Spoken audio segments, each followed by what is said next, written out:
Hi guys, welcome to my channel Lush Foliage. I hope you guys are fine and are safe. So today we are going to be talking about a very beautiful Syngonium. I'll put the name of the Syngonium on the screen.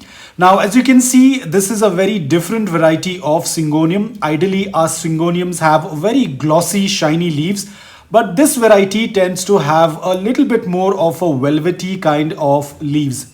Now it's extremely important that you do not water on the leaves because it can leave watermarks.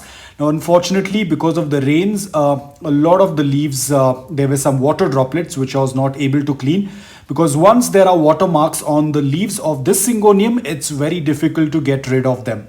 So as you can see, it's a very beautiful Syngonium. Now this is a very juvenile, or I will say a very young Syngonium. But the leaves will change as and when the Syngonium starts to mature. I'll put the image of how it tends to look like when it is a mature Syngonium plant. Right now, the shape of the leaves are going to be very different. And when it starts to mature, the shape of the leaves will completely change. Now, it is basically a tropical plant. It is a epiphyte as well, which means that you can even use a moss pole in order to grow this variety of Syngonium. So let's start with the basic care requirements, which is the soil mix. Now I tend to use the same soil mix, which is a mix of coco peat, perlite, garden soil, sand. We need to have a soil mix that tends to retain a slight amount of moisture, but at the same time it has to be well draining.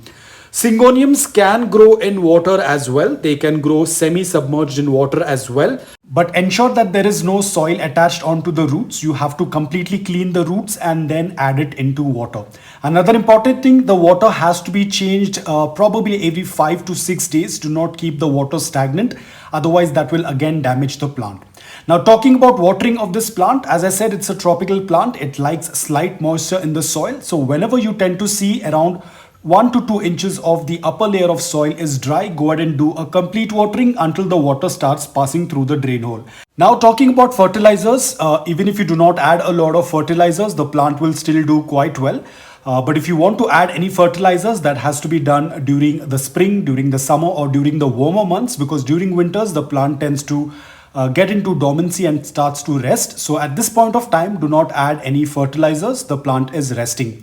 So this brings us to another point. During winters, this plant tends to go dormant, and during summer is their growing period. So if you want to do any cuttings, the best time would be during the summer months. Now talking about pest attacks, yes, these plants do get affected with mealybugs, spider mites. So always do a routine check. Once every 2 weeks, once every 3 weeks, check the underneath of the leaves, because this is where usually the spider mites or the mealybugs tend to hide. If you tend to notice that, you can go with any organic solution that you have been using for your other plants. Now talking about the light requirements, ideally there are different varieties of Syngoniums. There are new Syngoniums that are coming out, which are the hybrid versions as well. So every Syngonium has a very different requirement of light. So there are certain varieties of Syngoniums that will do very well in morning direct sunlight, but please do not expose any Syngonium to afternoon direct sunlight. They will get burnt. Now for this particular variety of Syngonium, please do not expose it to any direct sunlight. Keep it either in filtered sunlight, dappled sunlight, or you can give a good amount of indirect but bright light. You can even grow it indoor, you can even grow it outdoor, but if you're growing it outdoor, ensure it's kept in indirect or in partial shade. And if you're growing it indoor, ensure that it is kept very close to a window where there is a good amount of indirect bright light. The plant can also tolerate little less light, but there are chances that it will start to stretch. So ensure that you give a good amount of indirect bright light. Now this plant tends to grow in a trailing pot as well. If you tend to put it in a hanging planter, the leaves will start to grow downwards. Or if you want, you can even use a pole stick, and you can attach the plant onto the pole stick. As I said, it's an epiphyte. It will soon anchor its roots on the pole, and then it will start to grow vertically. So either you can use it in a hanging planter or you can grow it vertically as well. Now another important thing, this plant is slightly toxic, so you have to ensure that you keep this plant away from the reach of small children and pets, because if the leaves are ingested, it can be slightly dangerous. So ensure that this plant is kept away from their reach. Now guys, talking about humidity, this plant requires average humidity. It is not very picky about humidity. So even at home, if you have average humidity, or outdoor, if you have an average humidity, it's absolutely fine. All you have to do is just check that the soil does not dry out completely, and you do not need a humidifier for this plant. It will do excellent just like any other Syngonium.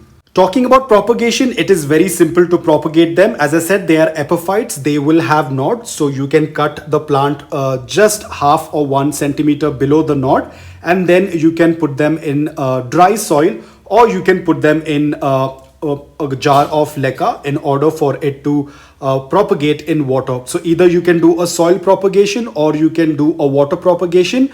You can also take out the entire plant and do a root division. I already have a video on multiplying Syngoniums. I'll put that link in the description below. You can check it out. So that was all about this plant. I hope that this video was helpful to you. If it was, please hit the like button. If you're new to my channel, please consider subscribing to it. Until then, take care, stay safe, and keep planting.